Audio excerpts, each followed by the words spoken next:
Who'd have believed it? In Britain it's horrible, it's raining, it's windy, things are getting wrecked. And here in Bulgaria on the beach at Varna, it's 11 o'clock in the morning here, which means back at home it's 9 a.m. and I'm drinking beer. Now that isn't me at all. I criticise people who drink beer before midday, but sometimes you just have to. So anyway, we're going to have a look around Varna today, and I've already been and looked around some of the beach areas, and there's all sorts of relics of the war, I would say. No doubt I'll find out more about that. Varna also has a dolphinarium, it has an aquarium, it has a zoo, and it has a fantastic city centre. So we've got lots to see here, and I'm sure that over the next few months we'll show you different aspects of Varna on the Black Sea coast.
Welcome to Oresh, Bulgaria. I'm standing behind my house on the hill, the one that fell down.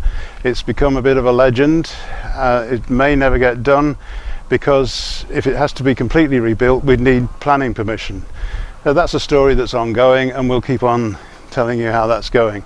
But I have some other plans, and I'll be revealing those to you this month. Meanwhile, down in the village centre, I showed you a couple of months ago the building materials in front of the old restaurant, and they were going to be renovating that. We've now come back and had another look. There's a distance view, the roof is on. Let's go a bit closer. The roof is over a terraced area. There's steps to the left going up, and once you're underneath you can see there's a nice sitting out area and a little tower where you can see across the village.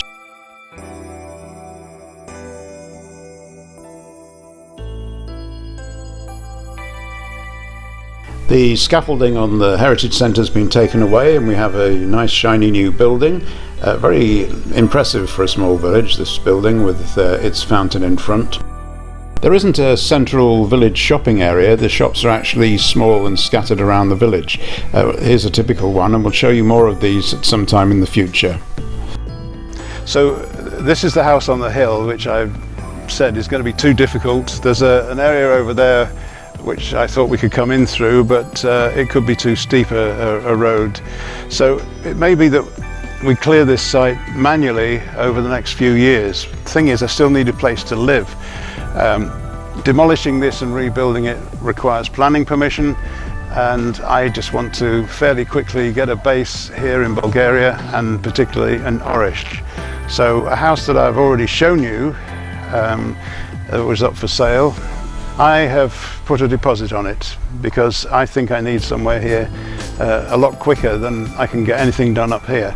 So the plan is now work on a new house later this year and try and get that finished before the end of the year. And then once we've got a place to stay in Oresh, come and look at this and see if we can manually start clearing rubble off here, even if we just create a great big place for parties and barbecues. We could invite all the neighbours.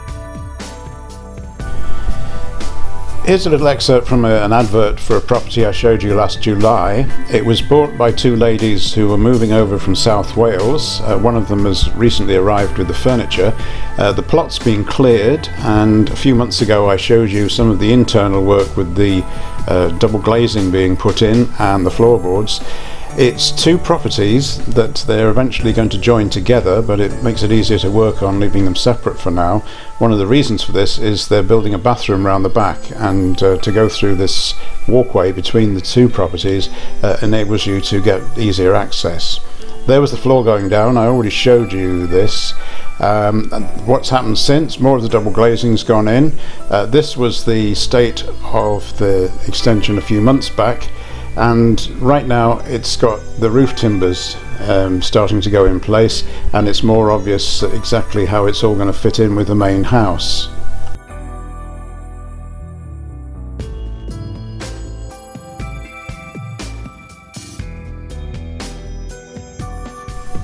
Here's the two internal rooms that I showed you last time. One had the floor going in. Double glazing's gone in this time, and there's still an archway between the two rooms. The plasterer's in, putting up the hangers for the ceiling. There's the archway, and we came back just a few weeks later, and the plastering was all skimmed. The wall that had an archway in it is just being finished off there. That's it, you can't see it anymore. And it's now two separate rooms, all plastered and double glazed. These glazing units to me are great because they have a built-in fly screen on the outside.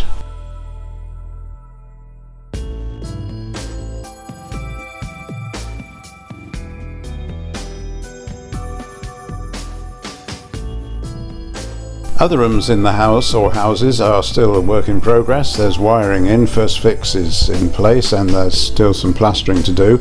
There's that double glazed window from the outside, and this is the bathroom as seen from the other end, and you can see where the doorway is going to be put through from the house.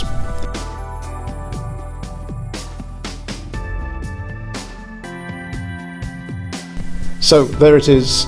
So far there's still all those outbuildings to do, and like every house that I've shown you in the village so far, there are great views from this plot, and when it's all finished it'll be two houses knocked together into one big one, great views and a great plot to possibly do some gardening on. Who knows, it's up to the two ladies who bought it, and only one of them's here so far, and with all the restrictions on travel at the moment we're not quite sure when the other one will get here.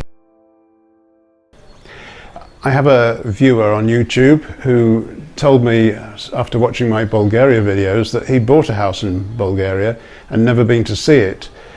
He also told me that it was in the village of Bulgarsko Slivovo, so I decided to go and have a look at that village. And we chose a good time because there was something happening in the town square. So as you come into the village from the south, you come down a hill, the petrol station on the left, and you get an idea of the kind of houses are in the village. Now I don't know which one this person has bought, and obviously they'll have their own pictures from the estate agent or whoever they bought it from. But have a look at this, because as we came into the village it was dusk, and that was very good because we arrived at the town square just as they put the lights on and just as some players were starting to perform.